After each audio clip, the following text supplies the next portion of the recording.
2018 മധു മരിക്കുന്നത്. അതെ. അപ്പൊ ഈ 14 മുതൽ മധുവിന്റെ താമസം ഗുഹയിലാണ്. അപ്പൊ നിങ്ങളെ കാണുന്നതില്ല, പരമാവധി കാണാതിരിക്കാൻ ശ്രമിക്കുന്നുണ്ട്.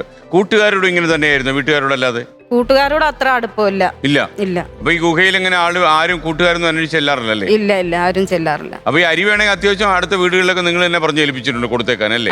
അതെ, അവരോടൊക്കെ ഞങ്ങൾ പറഞ്ഞിട്ടുണ്ട്, ഇങ്ങനെ അഥവാ വന്ന് ചോദിച്ചാൽ നിങ്ങൾ എന്തായാലും അരിയും സാധനങ്ങളും കൊടുക്കണേ. ആ പെട്ടിക്കല്ല് എന്ന് പറയുന്ന സ്ഥലത്ത് പോലും അവരോട് പോലും ഞങ്ങൾ അവിടെ പോയി ചെന്ന് പറഞ്ഞിട്ടുണ്ട്. അവര് പറഞ്ഞു ഞങ്ങൾ കാണുന്നുണ്ട് ഇടയ്ക്ക് ഇതിലെ വരുന്നുണ്ട് അവൻ എന്നൊക്കെ പറഞ്ഞപ്പോൾ, എന്നാൽ നിങ്ങൾ അതിലെ വരുമ്പോൾ അരി കൊടുക്കണേ, ഞങ്ങൾ എന്തെങ്കിലും ഉണ്ടെങ്കിൽ ഞങ്ങൾ കൊണ്ടുവന്ന് തരാമെന്ന് പറയും അവരോട്. അപ്പം ശരി, അവർ കൊടുത്തയക്കാറുമുണ്ട്. ശരിക്കും ഒരുപക്ഷെ എനിക്കൊന്നും അങ്ങേക്കായിരിക്കുമല്ലോ കൂടുതൽ അറിയുന്നത്. ഈ സംഭവ ദിവസം ശരിക്കും അതിനെക്കുറിച്ച് അങ്ങനെയല്ല ഇങ്ങനെയല്ല എന്നൊക്കെ ഒരുപാട് വിവാദങ്ങൾ വന്നു. എന്തായാലും കേസിൽ ശിക്ഷയൊക്കെ വന്നിരിക്കുകയാണല്ലോ, അതിൽ അപ്പീലൊക്കെ കിടക്കാണ്. നിയമത്തിൻ്റെ ആംഗിളിലല്ല ഞാൻ അങ്ങോട്ട് ചോദിക്കും. ഒരു മനുഷ്യ സ്നേഹിക്കുന്നുള്ള നിലയിൽ അന്ന് ആളുകളെല്ലാം ഈ ടെലിവിഷനിലും മറ്റുള്ള മാധ്യമങ്ങളിലൂടെയൊക്കെ ഈ വാർത്ത കണ്ടപ്പോൾ വലിയ സങ്കടപ്പെട്ടൊരു കാര്യം, ഒരു മനുഷ്യൻ്റെ വിശപ്പടക്കാൻ വേണ്ടി അരി എടുത്തു, അല്ലെ അരി മോഷ്ടിച്ചു എന്നതിൻ്റെ പേരിൽ ഒരാളെ തല്ലിക്കൊന്നു എന്നായിരുന്നു പുറത്ത് ചർച്ച ചെയ്യപ്പെട്ടത്. നമ്മുടെ കേരളീയ സമൂഹം ഷോക്കേറ്റതും ആ കാര്യത്തിലായിരുന്നു. അങ്ങയുടെ ഒരു അഭിപ്രായം ഇക്കാര്യത്തിൽ എന്താണ്? അല്ല, ആളുകൾ ആരോപിച്ചത് മധു അവിടെയുള്ള പ്രാന്തപ്രദേശങ്ങളിലുള്ള കടകളിൽ കയറി അരി, പല വ്യഞ്ജനമായ സാധനങ്ങൾ, ഈ അതുപോലെ തന്നെ സവോള, ഉരുളക്കിഴങ്ങ്, തക്കാളി പോലുള്ള സാധനങ്ങൾ, കറി വെച്ച് കഴിക്കാനുള്ള സാധനങ്ങളും, മഞ്ഞപ്പൊടി, മുളക് പൊടി, മല്ലിപ്പൊടി എന്നിവ സാധനങ്ങൾ ഇതൊക്കെ മോഷ്ടിച്ചു കൊണ്ടുപോകുന്നുണ്ട് എന്ന ഒരു പരാതിയുടെ മുകളിലാണ് മധുവിനെ പിടിച്ച് കാട്ടിൽ നിന്ന് കൊണ്ടുവരുമ്പോഴും ഈ മുക്കാലി ജംഗ്ഷനിൽ കൊണ്ടുവരുന്ന മധുവിനെ കാട്ടിൽ കയറി മധുവിനെ കാട്ടിൽ നിന്ന് പിടിച്ച് കൊണ്ടുവന്നതിന് ശേഷം ഈ മുക്കാലി ജംഗ്ഷനിലെത്തിയ ആൾക്കൂട്ടം ആദ്യം ചെയ്യുന്നത് മധുവിന്റെ കയ്യിലുണ്ടായിരുന്ന സഞ്ചി പിരിച്ച് ഇതിൽ ഓരോ സാധനങ്ങളും അവിടെ കൂടിയിരുന്ന ആളുകൾക്ക് കാണിച്ചു കൊടുക്കുകയാണ്. അല്ല, അതിനു മുമ്പ് ഞാൻ ചോദിച്ചാൽ ഈ ഗുഹയിൽ ഒരു ചാക്ക് അരി ഉണ്ടായിരുന്നു. ഈ മധുവിനെ ആ അരി ചുമപ്പിച്ചു എന്നൊരു വാർത്ത അന്ന് കേട്ടിരുന്നു. ചുവപ്പിച്ചിട്ട് തന്നെയാണ് കൊണ്ടുവന്നത്. മധുവിനെ അവിടെ നിന്ന് ഈ ചാക്ക് തലയിൽ വെച്ചു കൊടുത്ത് അവിടെ മുതൽ മുക്കാലി വരെ നടത്തിച്ച് തന്നെയാണ് കൊണ്ടുവന്നത്. അവർ ആ സമയത്ത് മർദ്ദിച്ചു കാര്യമായിട്ടല്ലേ? മർദ്ദനത്തിന്റെ ഏറിയ പങ്കും നടന്നിട്ടുള്ളത് കാട്ടിനകത്ത് വെച്ച് തന്നെയാണ്. അതില് ഇവരെത്ര 16 പേരുണ്ടായിരുന്നു മൊത്തം കേസിലുള്ളത് 16 പേരാണ്. 16 പേരാണ് പ്രതികളായി കേസിൽ പ്രതി ചേർക്കപ്പെട്ടിട്ടുള്ളത്. അതിൽ 2 പേരെ എനിക്കൊന്ന് വെറുതെ വിട്ടെന്ന് തോന്നുന്നു അല്ലേ? അതില് ഒരാളെ കോടതി വെറുതെ വിട്ടു. ഒരു പ്രതിയെ അദ്ദേഹം കിടന്ന കാലം ശിക്ഷയായി പരിഗണിച്ച് അയാളെ ആ ശിക്ഷ അനുഭവിച്ചതുകൊണ്ട് അയാളെ അതിൽ നിന്ന് ഒഴിവാക്കി കൊടുത്തു. ഉറപ്പിച്ച് അങ്ങേക്ക് പറയാൻ കഴിയുമോ ഈ മരണകാരണം ഈ ജനങ്ങളുടെ ഈ മർദ്ദനം കൊണ്ട് തന്നെ ആയിരുന്നു എന്ന്? അത് എന്നേറ്റവും നന്നായി പറയാനുള്ളത് പോസ്റ്റ്മോർട്ടം ചെയ്തിട്ടുള്ള സർജനാണല്ലോ. അദ്ദേഹത്തിന്റെ അഭിപ്രായ പ്രകാരം റിപ്പോർട്ടിൽ എന്താ പറഞ്ഞിരിക്കുന്നത്? റിപ്പോർട്ടിലെ ഈ എല്ലാ മർദ്ദനത്തിന്റെയും ആകെ എഫക്റ്റ് ആണ് ഈ മരണം എന്ന് തന്നെയാണ് റിപ്പോർട്ട്. വാരിയല് ഒടിഞ്ഞിരുന്നു. അതല്ലാതെ വേറെയും 15ഓളം മാരകമായ മുറിവുകൾ ഏൽക്കപ്പെട്ടിട്ടുണ്ടായിരുന്നു മധുവിന്റെ ശരീരത്തിൽ. ഇത്രയും കാലത്തെ പരിചയസമ്പന്ന ഒരു അഭിഭാഷകൻ എന്നുള്ളതിൽ ഞാൻ ചോദിച്ചാൽ, ഇപ്പൊ ഈ അമ്മയും ഈ മകളും ഈ സരസുമൊക്കെ ചേർന്ന് നടത്തിയ ഒരു സമരമുണ്ടല്ലോ, ഒരു പോരാട്ടം, അതിനെ അങ്ങ് എങ്ങനെയാണ് വീക്ഷിക്കുന്നത്? കാരണം സാധാരണഗതിയിൽ നഗരങ്ങളിൽ താമസിക്കുന്ന ആളുകൾ തന്നെ കുറച്ച് കഴിയുമ്പോൾ ഇതിലൊക്കെ അങ്ങ് മടുക്കും, അവർ താനെ പിന്മാറും. കാര്യം നിയമത്തിൻ്റെ നൂലാമാലയിൽ പെടുമ്പോൾ കുറേ പ്രശ്നങ്ങളുണ്ടാവുമല്ലോ. അപ്പോൾ അതൊക്കെ അതിജീവിച്ചവർ ഈ അമ്മയൊക്കെ ഫൈറ്റ് ചെയ്തു. തീർച്ചയായിട്ടും അവരുടെ ആ ഒരു മനസ്സ് നമ്മൾ അംഗീകരിക്കുക തന്നെ വേണം. കാരണം ഏത് പ്രതികൂല സാഹചര്യത്തിലും അവരുടെ മകന് നീതി വേണം എന്നുള്ള ആ ഉറച്ച പോരാട്ടം. എനിക്ക് തോന്നുന്നത് മധു മരിക്കുമ്പോൾ മധുവിന് 27 വയസ്സ് പ്രായം ഉണ്ടായിരുന്നു അല്ലേ? എനിക്ക് ഓർമ്മയുണ്ട്, മധുവിനെ ആശുപത്രിയിൽ കൊണ്ടുപോയി അല്ലേ? പക്ഷേ ആശുപത്രിയിൽ എത്തുന്നതിന് മുമ്പ് തന്നെ മധു മരിച്ചു. അങ്ങനല്ലേ? അപ്പൊ ഈ വാർത്ത നിങ്ങളിൽ എത്താൻ എത്ര സമയം എടുത്തു? അന്നത്തെ ദിവസം അമ്മ അംഗൻവാടി ഹെൽപ്പറാണ്. അപ്പം അമ്മയ്ക്ക് അന്ന് മീറ്റിംഗ് ഉണ്ടായിരുന്നു. അമ്മ മീറ്റിങ്ങിന് പോയിട്ട് അമ്മയ്ക്ക് എന്തോ അന്ന് അവനെ ഇവര് കാട്ടിനകത്ത് പിടിച്ചേക്കുന്ന ആ സമയത്ത് പോലും അമ്മയ്ക്ക് ഇവിടെ മീറ്റിങ്ങിൽ ശ്രദ്ധിക്കാൻ കഴിയുന്നില്ല. എന്തൊക്കെയോ മനസ്സിനിട്ട് അലട്ടുന്ന പോലെ, സുഖമില്ലാത്ത പോലെ എന്നൊക്കെ അങ്ങനെയൊക്കെ തോന്നിയിട്ട് അമ്മ എന്ത് ചെയ്തു, അവിടെ നമ്മുടെ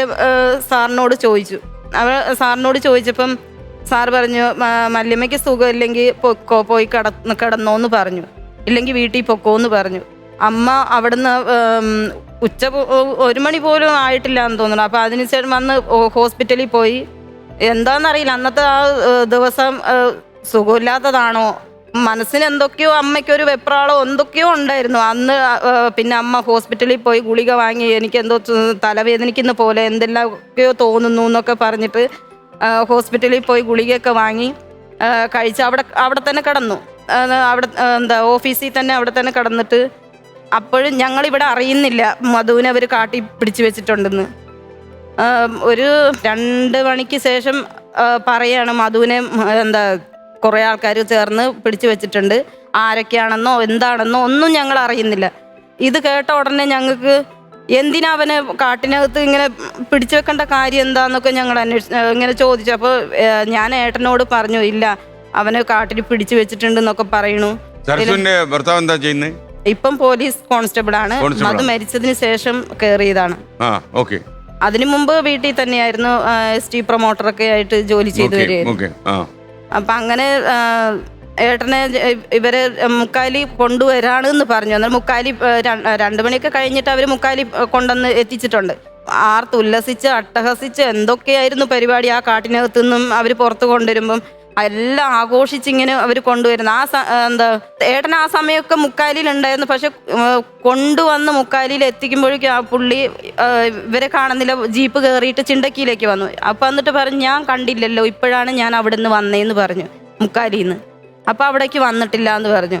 അന്ന് ഞാൻ വന്നതിന് ശേഷമായിരിക്കും അവർ മുക്കാലി കൊണ്ട് അന്ന്. അത് കേട്ട ഉടനെ അവരെല്ലാവരും അവിടെ നിന്ന് പാഞ്ഞ് മുക്കാലിയിലേക്ക് വന്നു. അപ്പോഴേക്കും പറഞ്ഞു അവനെ കൊണ്ടുപോയി എന്ന് പറഞ്ഞു. കൊണ്ടുപോയി എന്ന് പറഞ്ഞു. ആ സമയത്ത് ഞങ്ങൾ കക്കിമൂപ്പൻ എന്ന് പറഞ്ഞ ആളായിരുന്നു ഇവരെയൊക്കെ വിളിച്ചു കൂട്ടിയ ആള്. കക്കിമൂപ്പനാണെന്നൊക്കെ പറയുന്നു. നമുക്ക് കൃത്യമായിട്ട് അത് അറിയില്ല. ഈ മധു ഇവിടെ ഉണ്ടെന്നൊക്കെ പറഞ്ഞു കൊടുത്തു മറ്റുള്ളവരോട്. ആരൊക്കെയോ 2 പേര് ചേർന്ന് അവനെ അവിടെ പിടിച്ചു വെച്ച് ആൾക്കാരെ വിളിച്ച് അറിയിക്കുകയൊക്കെ ചെയ്യുന്നുണ്ട്. ഒരാൾ കൂട്ടിരിക്കുന്നുണ്ട്, അവൻ എങ്ങോട്ടേലും പോവുമോ എന്ന് വിചാരിച്ചിട്ട് അങ്ങനെ പിടിച്ചു കൊടുത്തതാണ്. ഇങ്ങനെ അവരൊക്കെ ചേർന്നിട്ട് എന്നിട്ട് ആൾക്കാരെ വിളിച്ചു വരുത്തി അവരെല്ലാവരും ആ സ്ഥലത്ത് എത്തുക ചെയ്യുന്നത്.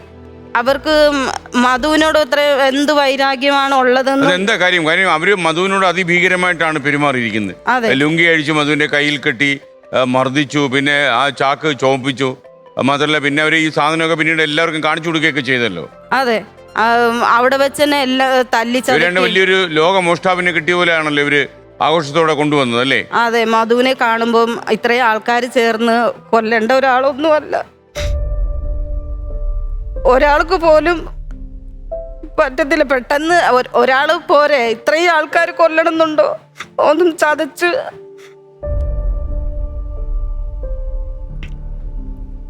ശരീരത്ത് ഒരു ഭാഗത്ത് പോലും ചതയ്ക്കാത്തതില്ല. എല്ലാം അതെ, അത്രയും ചെയ്തിട്ടാണ് അവര് അത്രയും വേദനയോടെ ഇരിക്കുന്ന ആ മനുഷ്യനെ കൊണ്ട് ആ സാധനങ്ങളൊക്കെ ചുമലിലേറ്റിച്ച് എന്തൊക്കെയാണ് പറഞ്ഞു കൊണ്ടുവരുന്നത്. ഒരു മനുഷ്യനോട് കാണിക്കുന്നതാണോ അങ്ങനെ?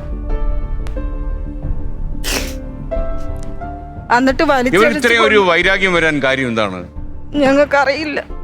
കാരണം അങ്ങേ കേസുമായിട്ട് കുറെ ഏറ്റുമുട്ടിയതാണല്ലോ. അപ്പൊ ഈ യഥാർത്ഥത്തിൽ ഈ ചെന്ന ആൾക്കൂട്ടത്തിന് മുഴുവൻ, കാരണം മാക്സിമം വന്നാൽ ഇയാൾ കുറെ അരി എടുത്തിട്ടുണ്ടാവും, അല്ലെങ്കിൽ ഇയാൾ എന്തെങ്കിലും കഴിക്കാനുള്ള വസ്തുക്കൾ മോഷ്ടിച്ചിട്ടുണ്ടാവും.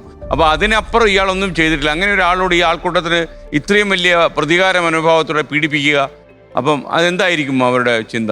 ഈ മുക്കാലി സമീപ പ്രദേശങ്ങളിൽ 2-3 വർഷക്കാലത്തോളമായിട്ട് ചെറിയ ചെറിയ മോഷണങ്ങൾ, അതിലുള്ള പല മോഷണം നടന്നു എന്ന് പറയുന്ന ആളുകളൊക്കെ ഈ കേസിൽ സാക്ഷികളായിട്ട് പോലീസ് ഉൾക്കൊള്ളിച്ചിട്ടുണ്ടായിരുന്നു.